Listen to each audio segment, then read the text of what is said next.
Hey everybody, it's Ben Schneider. Welcome back to the Ben Schneider Show. It has been a while. I'm very busy these days with my Grid Encore podcast that I host. I'm a regular on the Women in Motorsports show the Grid Network does as well. I do a podcast on the side with Gordon College's cross country and track and field teams. And I also write for Brock Beard and Last Card on Info, and I do all that managing typical 9 to 5 day job, so to speak, as well. So the amount of time I have to do shows like this and create videos for my own channel is not nearly as great in volume as it used to be. So it's been a lot harder for me to find the time to do things like this. But you can consider this kind of an emergency podcast here because I got the push notification yesterday afternoon. I mentioned this on the Grid Tonight show I was part of last night as well. Last Wednesday night as I'm recording this. This will be up for you all on Friday morning or Friday afternoon.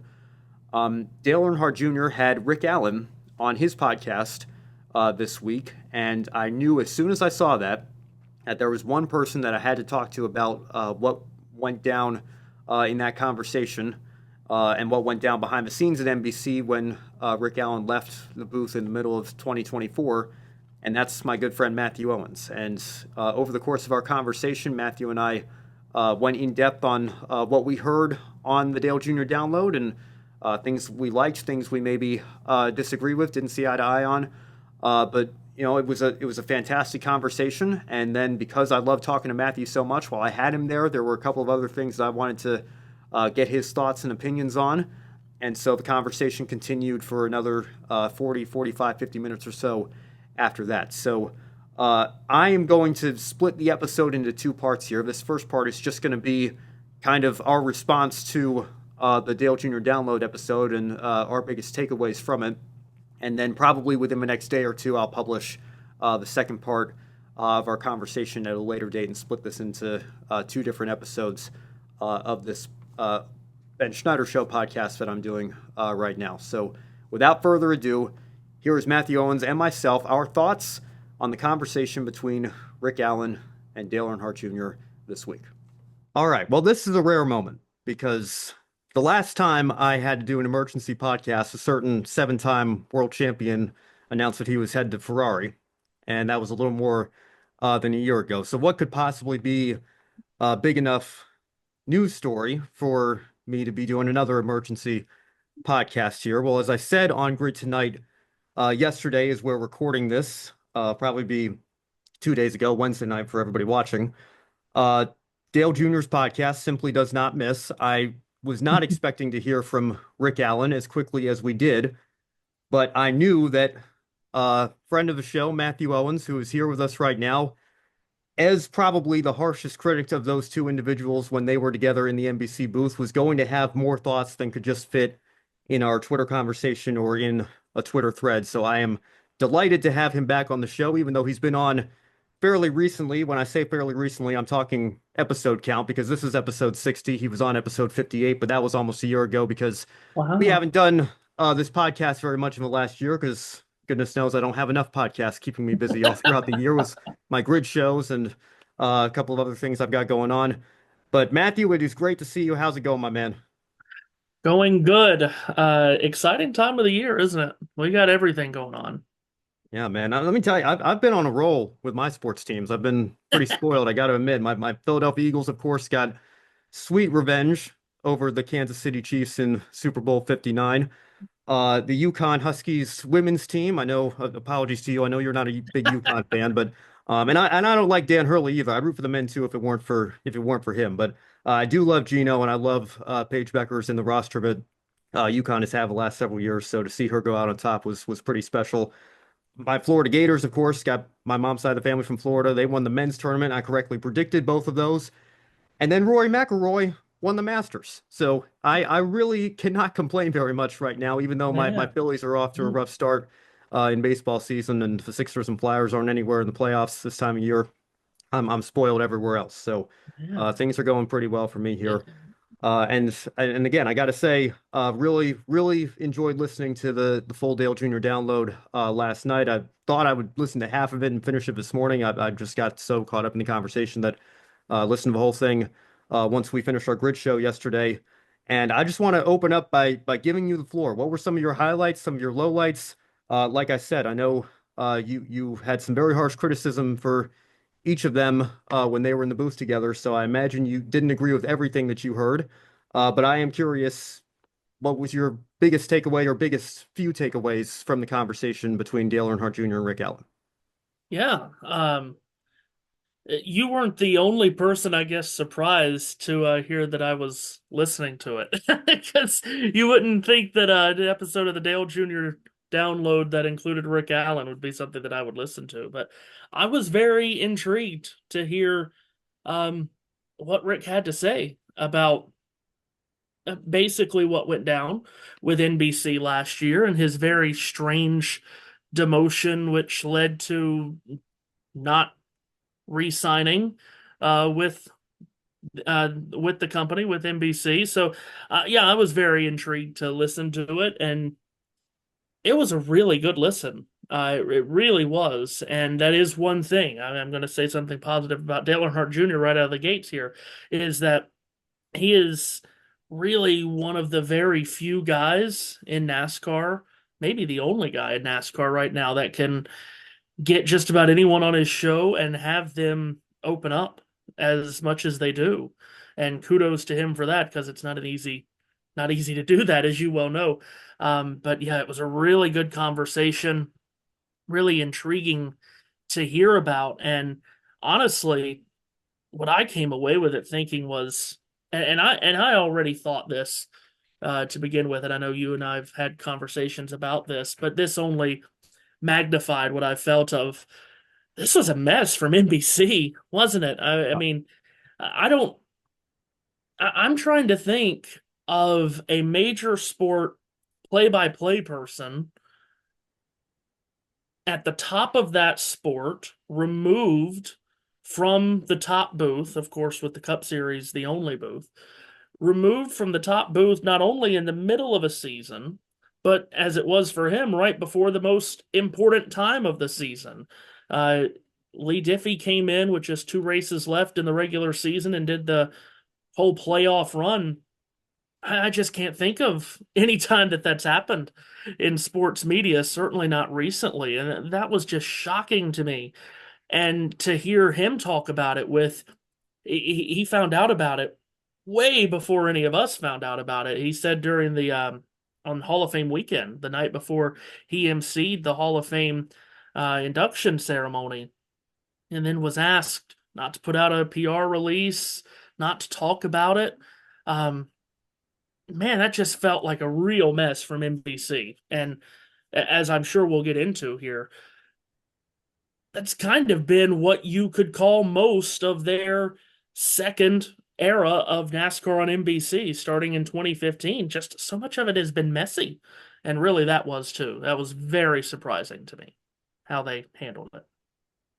Yeah, and it messed with the IndyCar booth as well because we were talking in a group chat last night. Somebody was asking, well, didn't they do that because they wanted Lee to finish the IndyCar season? And I said, oh no, Lee didn't finish the IndyCar season. It was Kevin Lee that came in and finished that and did the races that finished out their portion of the schedule there. And again, that whole, I mean, I remember you during the finale weekend with Nashville conflicting with Watkins Glen and the start time issue there, races going head to head, making it difficult for race fans to keep an eye on both. Um, the only thing that comes to mind for me is maybe Bill Weber in 2009 uh, Yeah.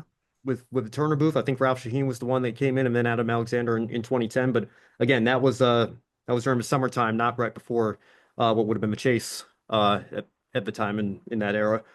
Um, yeah, but I'm with you. It seemed to me like the timing of a transition was just something about it felt off. Like that should have been a move that was made either. I mean, I guess if you made it at the start of the IndyCar season, it would have messed up, because obviously NBC had the full schedule over there, so it would have messed with their chemistry a little bit. If you let them finish the NASCAR or let them finish the IndyCar season, then he comes in the middle of the playoffs lead if he does, and that is probably even more of a mess from a NASCAR side of Yeah. things. So I don't know. I feel like if you told Rick Allen that this change was going to happen at some point in January, why not have Lee Diffie just come in and do the whole thing, or maybe let Rick Allen finish out the season, and then Right. as the new deal comes in 25, NBC obviously re-upped, then that transition will be made. And I know they let Rick finish the Xfinity schedule, and that was another weird situation where CW was broadcasting it, but NBC was putting it together. And forgive me because I know you're not really a first take fan, but the analogy that I'm about to use, might surprise you, but I thought of what I thought of Rick and Dale as well, to be fair, um, is kind of what I feel like Stephen A. Smith was saying about Max Kellerman when Max departed First Take. It was just because I didn't want to work with you directly in this capacity doesn't mean I want you unemployed. And I felt the same way. Not that I'm obviously not working with Rick Allen or Dale Earnhardt Jr., but I felt the same way about each of them in the booth. Just because I was happy to hear Lee Diffie was going to come in because I thought that elevated NBC's coverage. Just because I felt like Dale Earnhardt Jr. was, not as great in the booth as everybody on social media says he is, doesn't mean that I don't think there's a place for each of them in this sport and in a broadcasting role in this sport. I mean, my goodness, the very show that we're doing right now started because I enjoyed listening so much to Dale Jr.'s podcast that I was like, hey, let me bring some cross country and track teammates and friends onto a show, and let's have a conversation and get to hear their stories a little bit. I love listening to Dale's podcast, and I totally agree with you. Just from, I mean, Jimmy Spencer and Kevin Harvick in the same year, a few years ago, the amount of high profile guests and um, people that I thought maybe he had a bridge burned with that he was able to bring back in for those conversations to bury the hatchet. I think it's just tremendous. I've loved listening to that show. And Rick as well. My problem with Rick has never been, personal or anything. I've always said he has a great voice, and I think honestly what he was doing to start this year, doing the public address at Bowman Gray and Daytona, I think was fantastic for him because I think he's just got such a great booming voice that really carries well for a role like that. I understand he would maybe want something a little bit more visible if it were available to him. But again, just because I think Lee Diffie's a little bit better at that particular job in that particular role doesn't mean that I wanted Rick Allen, relegated to making tables and buying a golf course or anything. I do think it is a shame that he has kind of in his words or in Dale's words on the show yesterday disappeared. And I'll be very curious to see if maybe again, you and I have talked about this before as well. The power of Dale Jr. Knows no limits here. Maybe this might start some conversations, maybe open him up. I know they were talking about the Cars Tour, and they shouted out Eric Brennan as well. And I think Eric Brennan is doing a great job and gotten the opportunity to do some ARCA races this year as well. So who knows what the future holds for him? But I was glad to hear that he's doing well. And I do hope. And again, I think there is when he's on his game, I think he can be great. I think if he's given the right opportunity, there is certainly still a place for him in the sport. So I want to make that clear from my perspective as well. As much as I have criticized Rick's NBC tenure in the past, it's not that I don't think he has any place here in the sport. I think he absolutely does. It's just a matter of finding the role that fits him the best here. Sure. So let's back up here to the point that you made about the IndyCar slate. Obviously, they would have wanted Lee Diffie to do the Indianapolis 500 last year. It's, the second most viewed race on TV all year, and it would be the most if it wasn't blacked out in Indiana. It's the Indianapolis 500. It speaks for itself. So they would have wanted him to do that. Then, of course, with it being an Olympic year last year, that would have made the schedule more difficult for this too. So Great point. I'm with you. I think it would have just been easier for everyone if you said, okay, Rick, finish out the season. Means we don't get Lee Diffie calling Harrison Burton's win or Chase Briscoe at Darlington or Watkins Glen or what have you. But if I'm sitting at the head of NBC here, I'm thinking this is just a crazy mess. It makes us look like we really don't know what we're doing. And honestly, it did feel like a slap in the face to Rick, didn't it? I mean, feel what you want to feel about Rick, and certainly I do as a broadcaster, certainly not as a person. By all accounts, he's a great person. But it just makes it feel like they've been together almost 10 years, and cast you to the side. But here's some Xfinity races for you on a totally different network, as your send off from the network. That it all felt strange to me. And yeah, it did mess with the IndyCar booth chemistry. I guess a little bit. Kevin Lee had stepped in there many times when Lee was doing, Sure. goodness knows, Olympics, F1, so on. Um, but yeah, it all felt messy at the time. It still does looking back on it. Now, to the point that you made about Rick Allen moving forward, and he made mention there in the podcast too that or in the episode, he started when, Amazon's coming in and TNT's coming in and CW, they're all coming in and they're auditioning, and he went in without an agent because, probably rightly so, he felt, okay, did the truck series for all this time and graduated up to Cup, doing the Cup series on national television. I'll probably end up be in the mix. Someone will call, and no one called, um, which was a bit surprising. In the end, one guy gets all of that, right? And Adam Alexander, he gets the CW, he gets Amazon, he gets TNT. It's one thing that really hasn't been talked about all that much. It will be as we get closer to May. Adam Alexander's schedule, it's going to be wild, uh, as he does the full Xfinity calendar and then does those 10 Cup weekends too on TNT and Amazon. But yeah, I'm with you. It's what I say about Chris Fowler all the time in college football. If Chris Fowler on ESPN and ABC's coverage of college football did the fourth best game of the weekend, I don't think I would have any problems with Chris Fowler. My problem with Chris Fowler is he is not ESPN's best play-by-player on college football. He's also not their second, third, or fourth best, but he's doing their best game every weekend, right? He's doing the top tier now SEC game every weekend. He's doing the SEC championship game. He gets the Rose Bowl and he gets the national championship game. When Sean McDonough is better, when Bob Wischusen is better, when Joe Tessitore is better. That's my feeling on Chris Fowler. Kind of my feeling on Rick Allen. He's not better than Mike Joy, Alan Bestwick. Don't get me started. Adam Alexander. He is not the best play-by-player in the racing world. But would I have a problem if he was doing the truck races again on FS1? And that could open up a can of worms here. What's Yeah. going on in the truck booth on Oh man. FS1? Would I have a problem if he was doing that? Probably not, because that, I think, is where his level is. Yeah, well, yeah, I mean I think that was one of the top comments on the YouTube video was the fact that he's on the sidelines when, again, no disrespect to Jamie Little, and you know as well as anybody, it is an incredibly difficult job. And I think again, I think there's a place for Jamie in this sport. I think she's a great pit reporter. Yeah.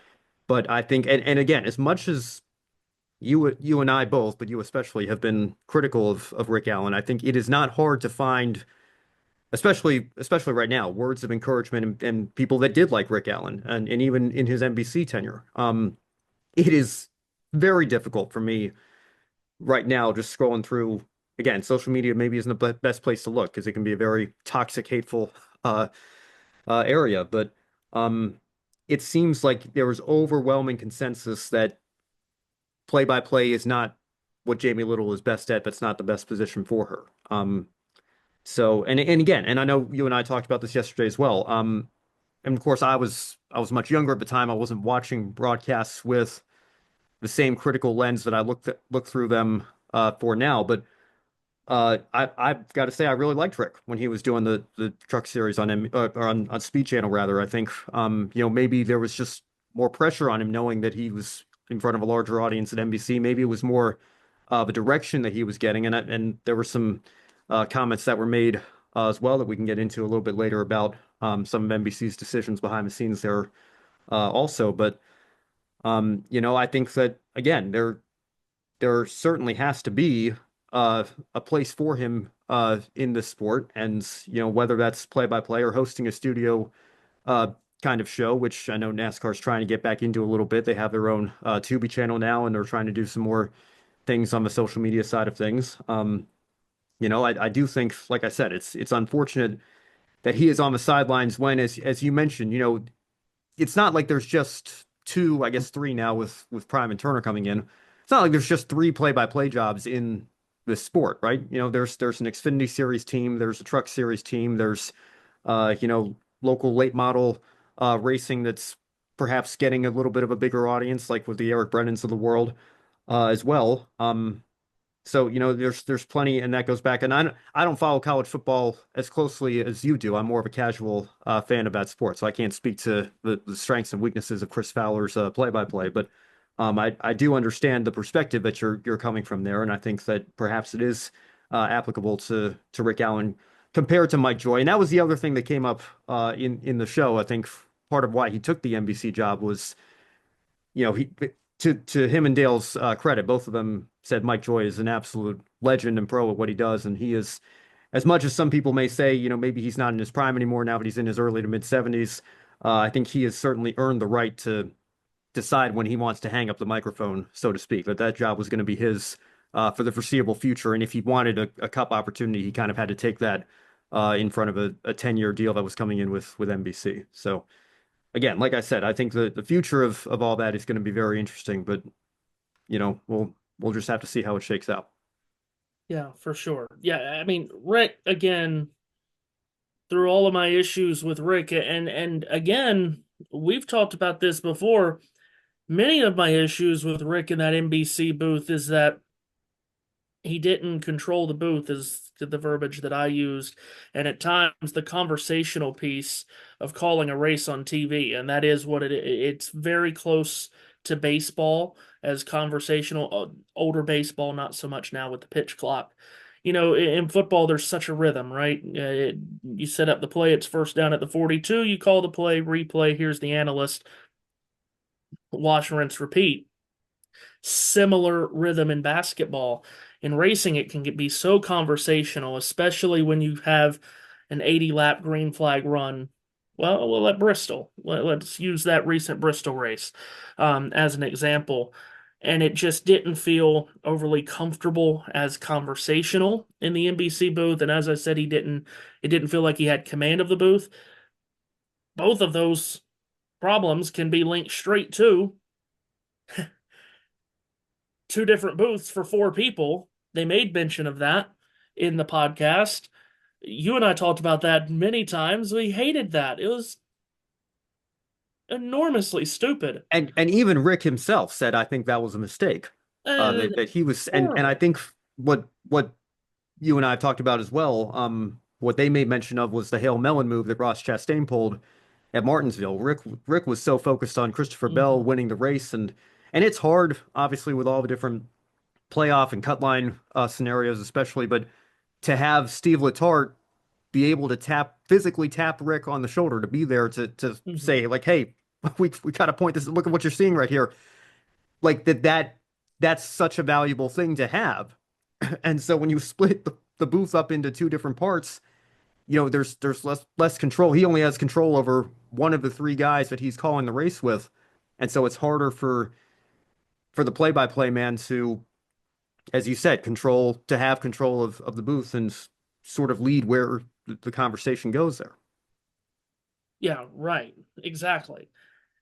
There's so much of it, and if you hear Jim Nantz talk about his relationship on the air with Tony Romo, is how Jim talks.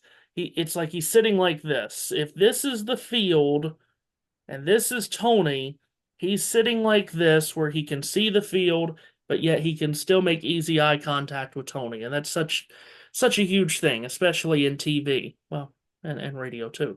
To just have that visual of who you're working with, because to make a point to make a point to the person you're working with, you don't always have to tap them on the shoulder, grab their arm, or even say anything. Sometimes it's just a look. That's all you need.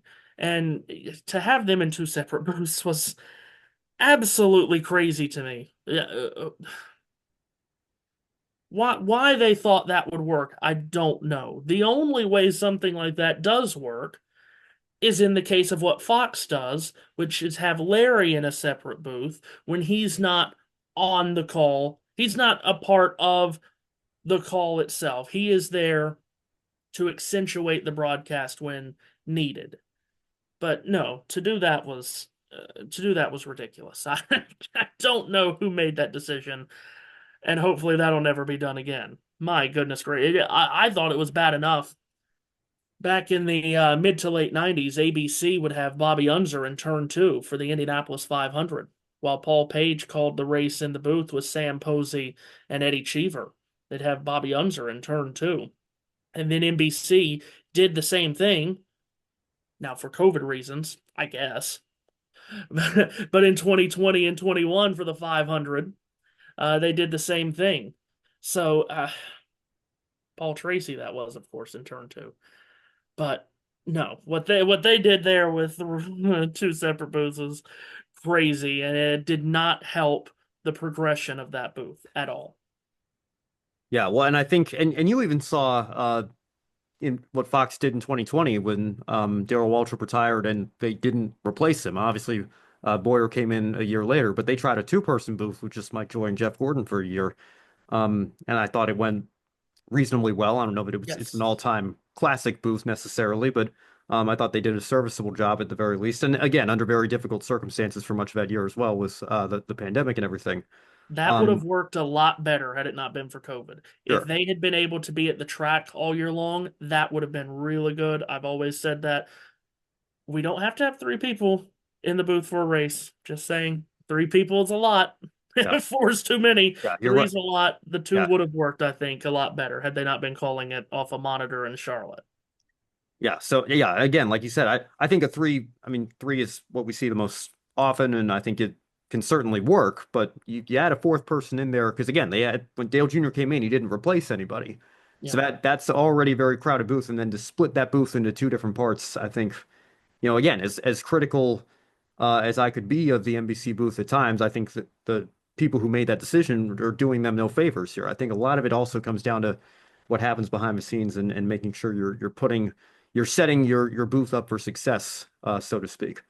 And I Um, found it interesting yeah, go too ahead. when he made mention of that, after the first couple of races, I think he said it was a Pocono race where they took the training wheels off, for lack of a better term, and no one was setting Dale up anymore. No one was just lobbing a softball to him for him to slam it out of the park. They started calling the races they normally would, and it was up to Dale to get in when he could.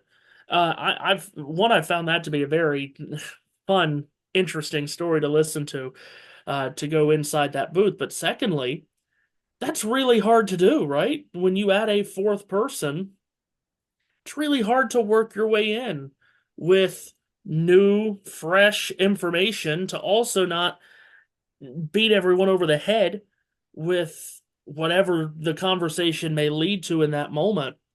That's really tough. It is a tough situation for Dale, and I really do think it stunted his growth as a broadcaster, and that's why I'm so excited,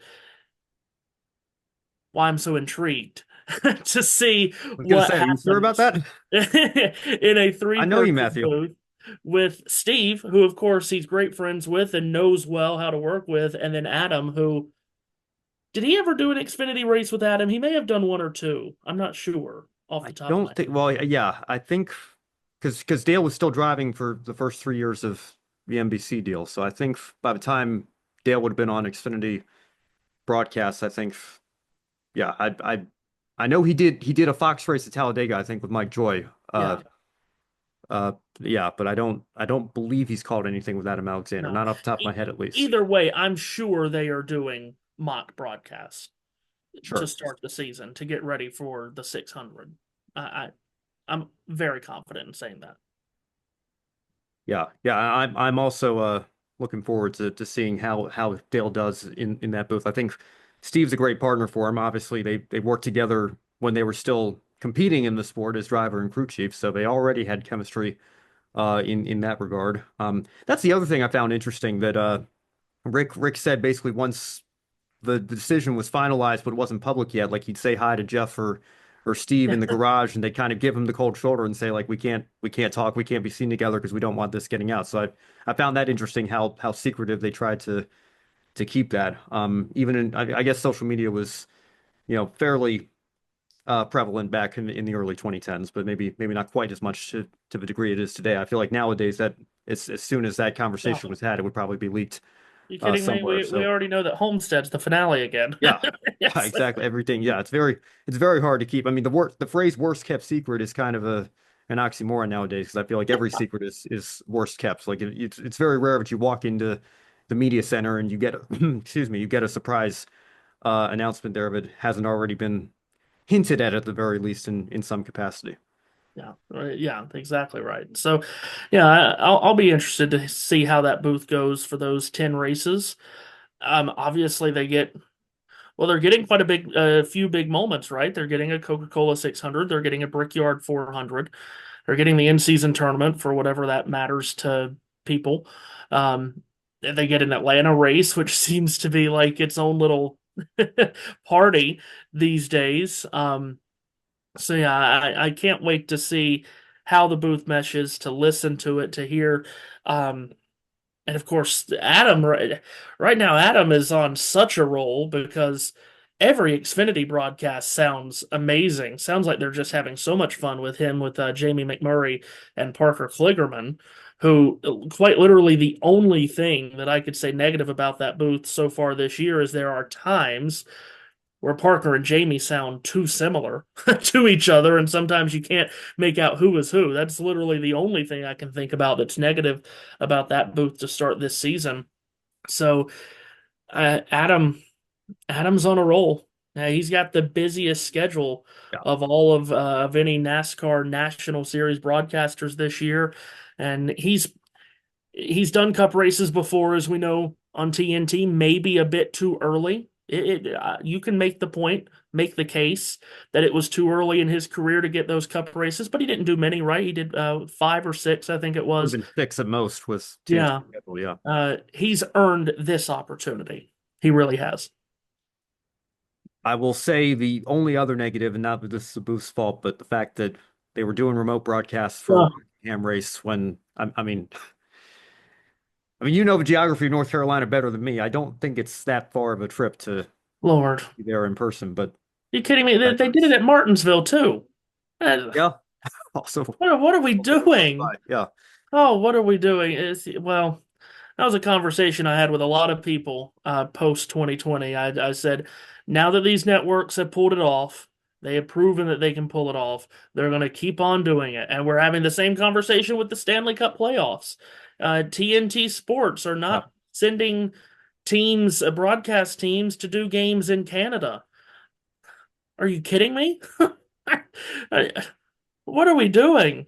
I think I may have even read, don't quote me on this, one of the games in Los Angeles might be done remotely too. So Canada and Los Angeles, they're going to do remotely. And let me tell you, when you have the money and the tools that TNT Sports has, you should not be making anyone call a hockey game off of a monitor. I don't care how many monitors they have and how high tech they are. Calling hockey off a monitor might be one of the most difficult things to do in all of broadcasting.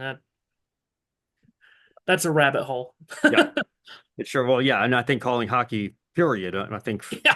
motorsports is challenging in its own. I mean, they all are. They all require a unique skill set, I think, and that's what makes the people that can do multiple different sports even greater at what they do. But yeah, I mean, hockey just moves so quickly, and the puck is so small, and just to try to follow all of that off a monitor, I can't even begin to imagine. But I want to transition here. I know there's one other major talking point you want to. I assume you at least want to get into here because I know you were messaging me about it this morning.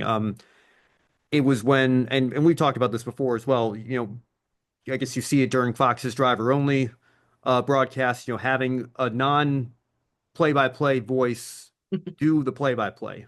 Kevin Harvick's done that a couple times for Fox. Dale did it a couple of times at NBC, and Rick made the comparison. He was it was weird in a sense that he was fine stepping out of that role because what if I went to Rick Hendrick and said, "Hey, can I drive the '88 car for a week?" What would that conversation look like? Probably wouldn't go over too well, and yet he was willing to give Dale that opportunity. what was your takeaway from that part of the conversation? Yeah, I found it to be almost uncomfortable to listen to. And we talked about this, and I think you made the best point about it. It wasn't uncomfortable between those two. It's not like it was an awkward interaction in that part of the interview between Dale and Rick. I found it uncomfortable to listen to just because as a play-by-play person, man, it would be really hard for me to sit here and Dale Jr. asks me, "Hey, can I?"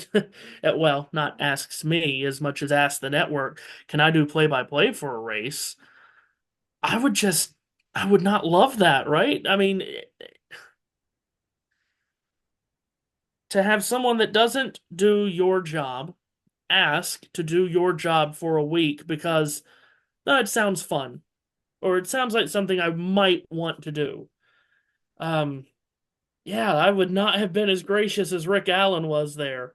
Uh, you'd like to think you'd be the bigger person and the better person, but that would make me feel extremely uncomfortable. And honestly, for Rick to have just so willfully said, "Yeah, absolutely, go for it," when we know how Dale Jr. fans can be on Twitter, boy. You give him one race at play-by-play, I mean, oh, he should do all of them. Who's Rick Allen? Have Dale do all the races. Yeah, that was um that was really interesting. I felt quite uncomfortable listening to that part. Also because again, we do live in a bit of a world, as you mentioned. There's drivers only broadcast. I know handful of years ago, they tried this in the NBA. I believe it was with TNT, what was then Turner, on just having players call the game, and on that level, it got some social media blowback from a lot of play-by-play people because again this is a trained art, if you will, to do play-by-play, and only a certain amount of people can do it well. And when you start diminishing their roles, it does kind of get on some people's nerves in the industry, and I can completely understand why, because this is all we can do, right? Like, what you would not see is Dale Jr. asked to take Rick Allen's role, and NBC say yes. Well, what if Rick then countered and said, "Well, how about I be an analyst for that race?" No, they would not have signed off on that. This is what we do, and as I say, we as a play-by-play person, of I'm not going to sit down and give you an analysis of a football game or a hockey game or what have you. I can't do that. I never played anything. I never coached. I never did anything. I just know enough to do spotty play-by-play on it. Um, that was very interesting. A very interesting part of the conversation. And more power to Rick for having the confidence to say, "Yeah, go for it." What I also maybe you'll know, because I was kind of drawing a blank when they talked about there was a race where Rick once when Dale took the play-by-play, Rick got on the motorcycle and on his motorcycle and left. I'm trying to think of when that was. Because I think they Yeah. mentioned Darlington, and I don't think that would have been the case, right? Because for the Southern 500, there was a time where they had Ken Squire come in with Earnhardt and Kyle Petty for stage two, but Rick would come back in for stage three. So I'm trying to figure out when that would have been. Yeah, that was one, and way back when I know it was Ken Squire with Ned and Dale Jarrett. Yeah. But I feel like, yeah, because I feel like Rick said, yeah, getting on the road going back home. I don't know if Rick was in North Carolina necessarily. Again, you listened to it this morning. I listened to it last night, so it's even a little bit more of a memory search for me. But I know there was that race at Michigan, I think, where it was just Dale, Steve, and Jeff in the Yeah. booth, and Rick. I think Rick posted a photo in the grandstands. And then maybe he was talking about that. I don't know. I'd have to go back and listen to it to know exactly. But let me just ask you this as a follow-up, and then we can move on a little bit. But somebody in the comments said, I love Lee Diffie, but I did feel bad for Rick. Maybe Lee and Rick should have been in the booth together. Do you think that there's any sort of scenario where you could have two play-by-play broadcasters and the third voice be an analyst? Is there any sort of combination where you think that would work? That's something that has been done in many sports in the past. There are still some baseball teams that will utilize that, mostly on radio, more than anything. You think of the Giants, uh, they've done that for a good amount of time. Of course, they've got play-by-play people out of every corner for the Giants franchise, San Francisco Giants, that is. Um, there was a time in football where it would not be uncommon to have a booth which included Jack Buck and Pat Summerall, who were, of course, Pat did play, but was mostly known as a play-by-play person, just as Jack Buck was. I don't know if it would be well received on a big level like that to bring in a NASCAR Cup race and have Lee Diffie or and Rick Allen in the booth, or place anyone. Um, Mike Joy and Alan Bestwick in the same booth. I just don't know if that would work on TV. Think about NASCAR on radio. I'm talking about other sports. Just think about NASCAR on radio. It's all play-by-play people, right? Other than the small amount of time when a Todd Gordon or Rusty Wallace or whoever is up there as the driver analyst who are talking for maybe at most 3 minutes per race. Um, yeah, I don't know if it would work on TV. Um, yeah, I don't think it would work on TV. By the way, all of this that we're talking about, we do have to continue to say Lee Diffie came in and knocked it out of the park. He did. This might be a very different conversation if Lee came in and wasn't good. We all knew he would be good. Or if it was someone other than Lee Diffie that just didn't nail the big moments. But Lee Diffie kind of came in and said, here I am. This is how good I am. Yeah. And he just knocked it out of the park every time. And not many people, obviously, there were some people, because there always is, that didn't like him. But that kind of made us forget about it a little bit, too. Yeah. Well, and just the amount of, full circle moment that Harrison Burton win was. I mean, because everybody thought back to, of course, Ned Jarrett being in the booth for Dale Yeah. Jarrett's win, and then Jason Jarrett is spotting for Harrison Burton as Jeff Burton is calling him to the win, and Lee nailing the call, saying, "Jeff, your little boy has done it."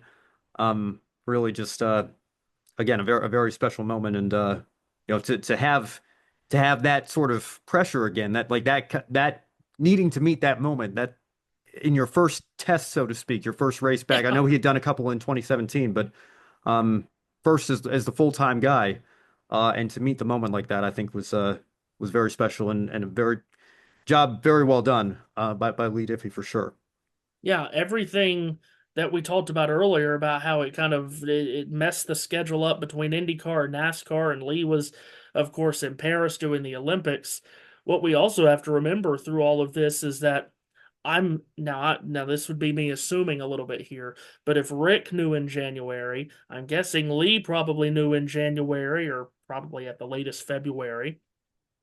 He would have come into 2024 preparing and doing IndyCar, preparing for the Olympics. And when you're preparing for the Olympics, it's just, oh my goodness gracious, enormous amount of information getting ready for an Olympics. And then also, while he's doing all of this, he's probably watching the NASCAR races as intently as he possibly can to learn everything, right? To learn the Right. drivers, the crew chiefs, the teams, the storylines, the points. And then to be thrown in on a Daytona race that was Yeah. the penultimate race of the regular season, drafting track, all that comes with it, and to hit the notes as well as he did. And think about it too. In that situation, there would be a lot of people that probably would have sat down for all those weeks and thought, well, what am I going to say if Kyle Busch breaks this long winless streak? What kind of call can I script if blank wins this race at Daytona.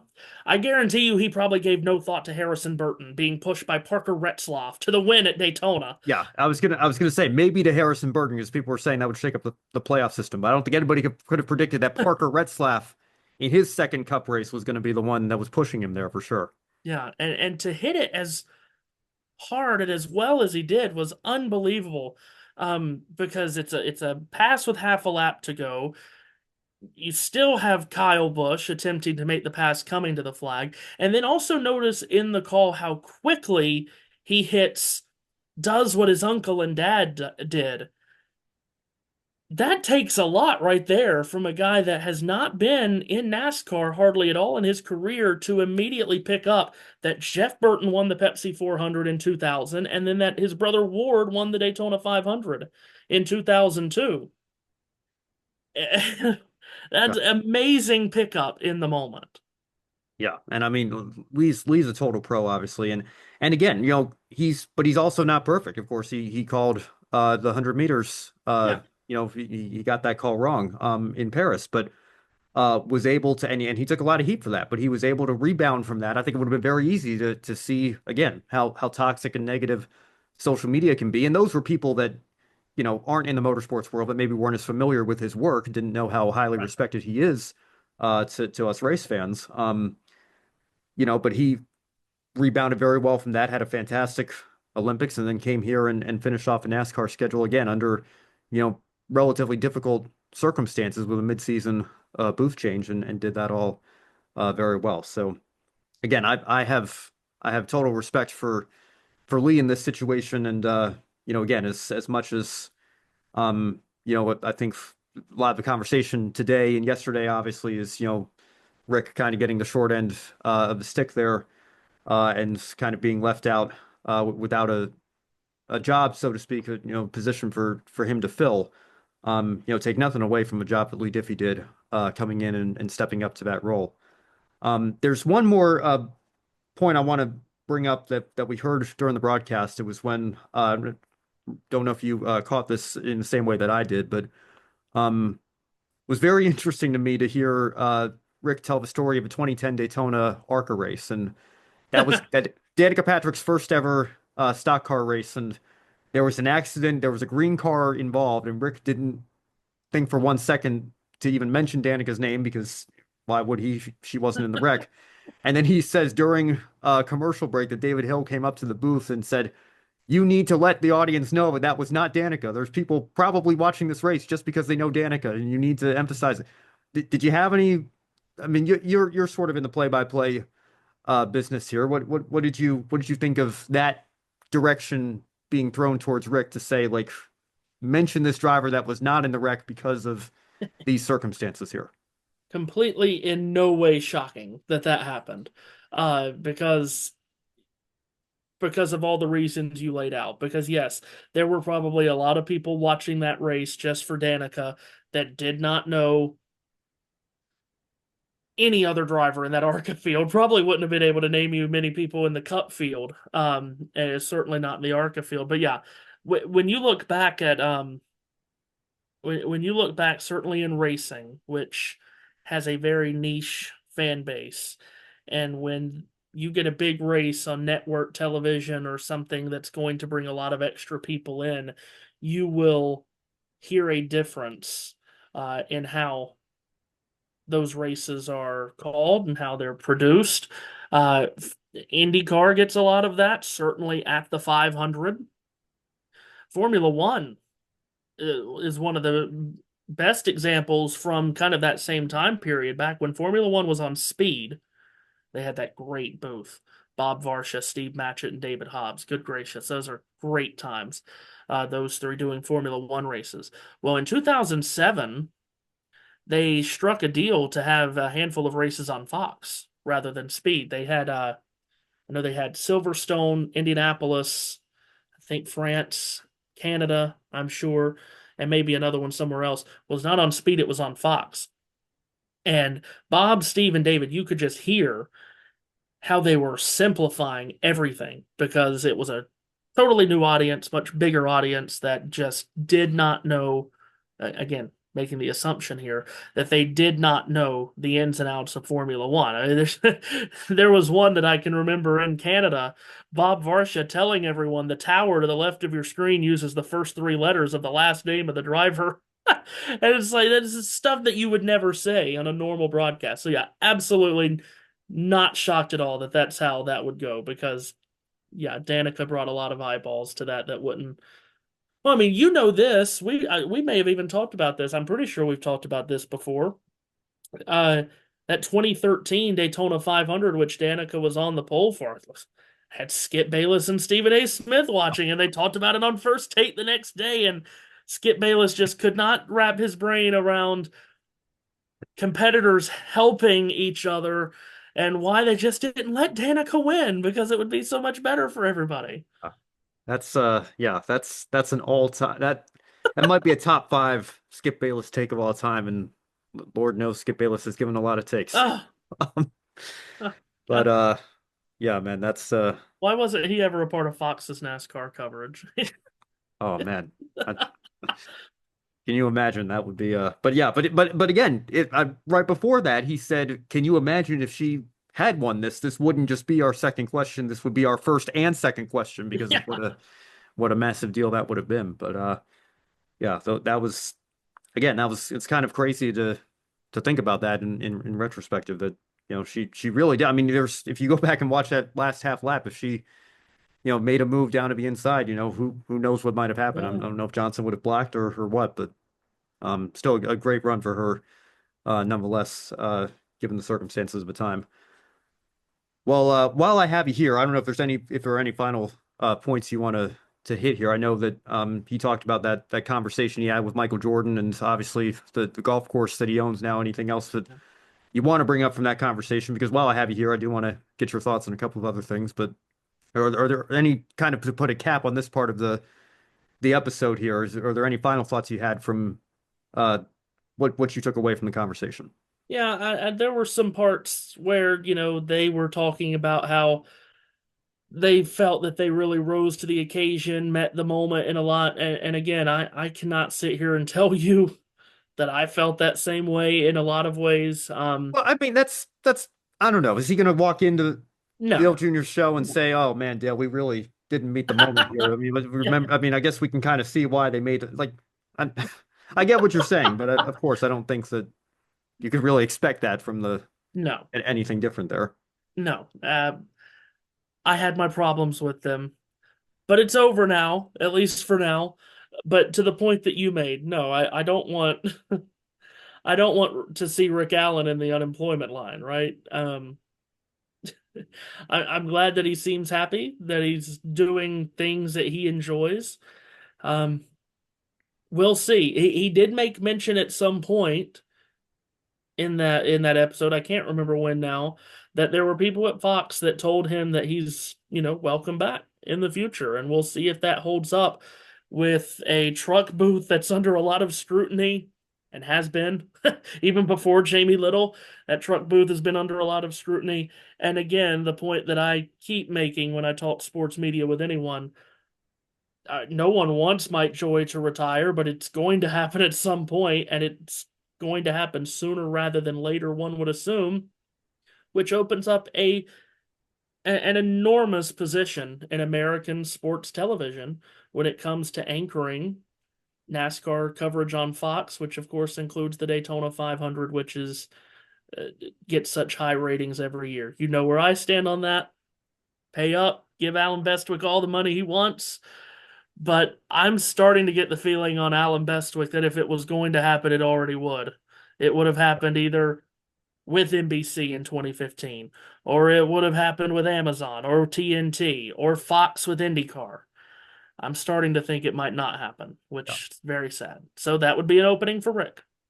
Yeah. Well, and a side note, that's another reason why I grew to like UConn's women's team is because Ellen was on Yes. call for those games for so many years. But yeah, let me I'm going to put you on the spot a little bit. I know maybe you didn't want to open the No. can of worms, but if you Rick Allen, Vince Welch, or Jamie Little, if you had to pick one of those three, who do you want in the truck booth?